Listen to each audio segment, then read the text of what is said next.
Yay! We're live. I feel like every day I'm like, yay, we did it.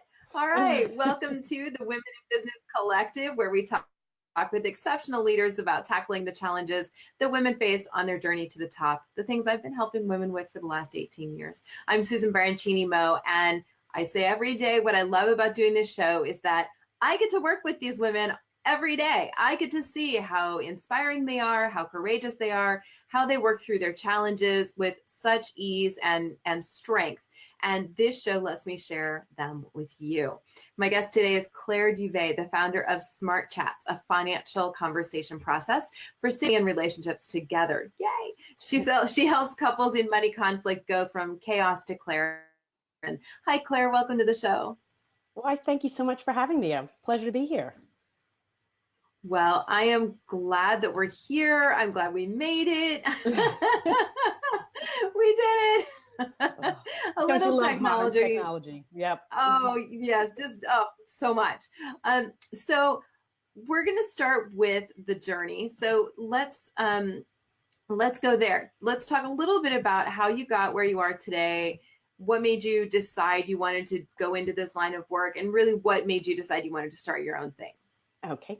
So I think I've always been very entrepreneurial from a very young age, but didn't quite know what that meant. My parents were entrepreneurs, and they had a business that they worked together.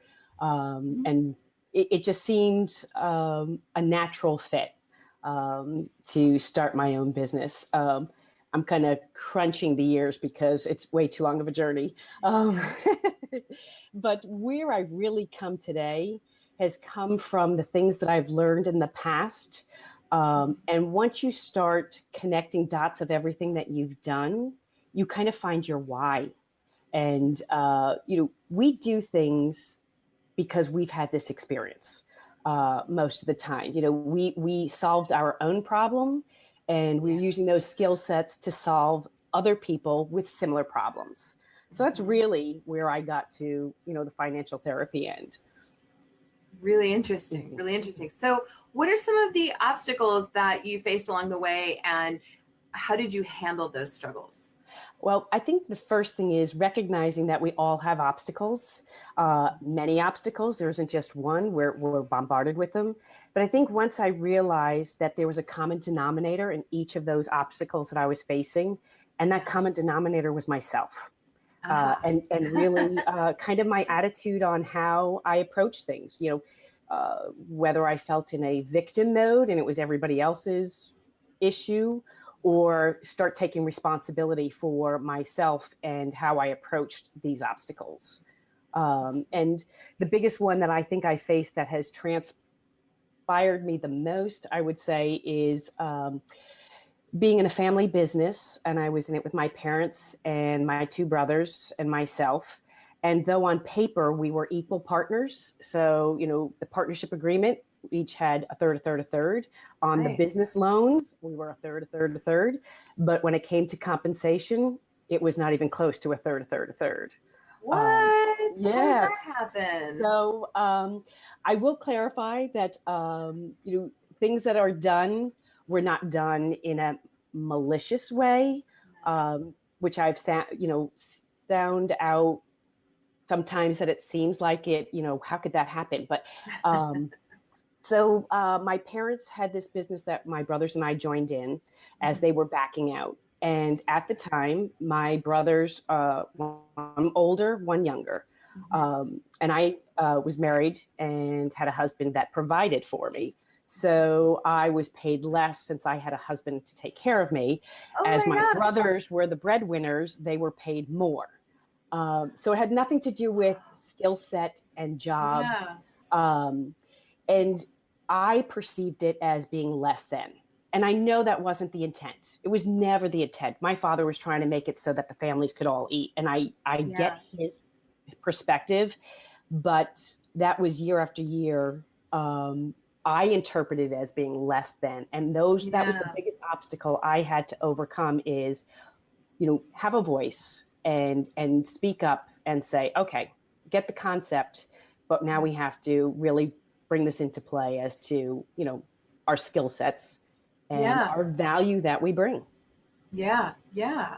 Whoa, that's an interesting one. That isn't it. Family business is so fascinating Yeah, because of the intriguing nuances and dynamics that come up.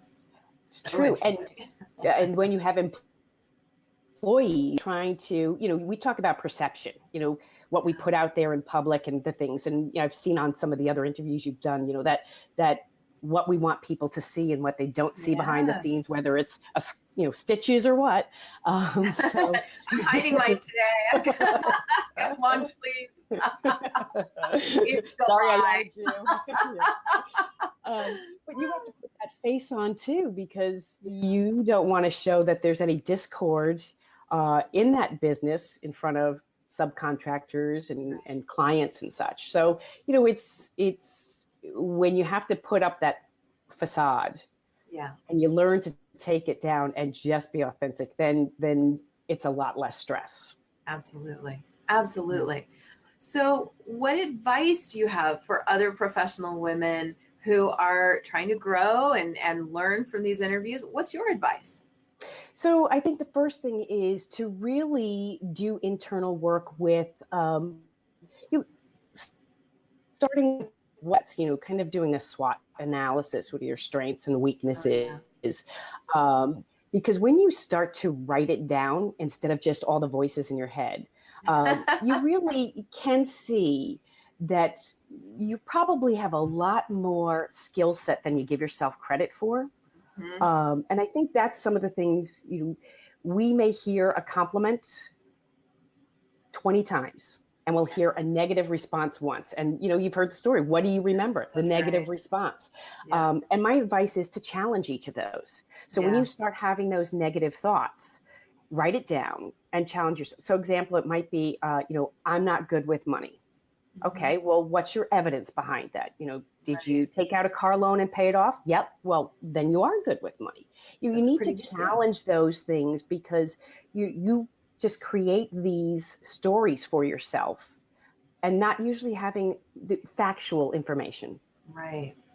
Mm. Well, and also, I think if you make that list, then and you come upon something where you realize that maybe the story you're telling yourself isn't entirely inaccurate. Meaning, if you say, "I'm not good with money," and you say, "Okay, what's your evidence behind that?" And actually, you didn't pay off your car loan, or you are in tons of debt, that kind of thing. Right. Then what that empowers you to do is think about the strategy forward to become good with money. So, what do I Correct. need to learn to change this part of myself that I'm telling myself bad stories about? So, instead of saying, I'm not good with money, maybe you can change the story to, I'm not good with money yet, or I'm learning about money. I'm learning how to manage. Like, I think we have to look at how can we turn that, change that story a little bit, just make little tweaks to it so that we can become more empowered by them instead of Right. weakened by them.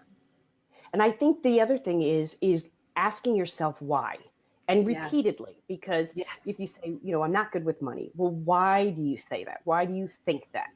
Right. Because of this. Okay, well, why did you make those choices? And if you Mhm. keep digging those layers, then you can say, okay, well, I really need some help. Like you said, maybe I need some work on my money, but this is the Yeah. reason why. Maybe I Yeah. need to call Claire.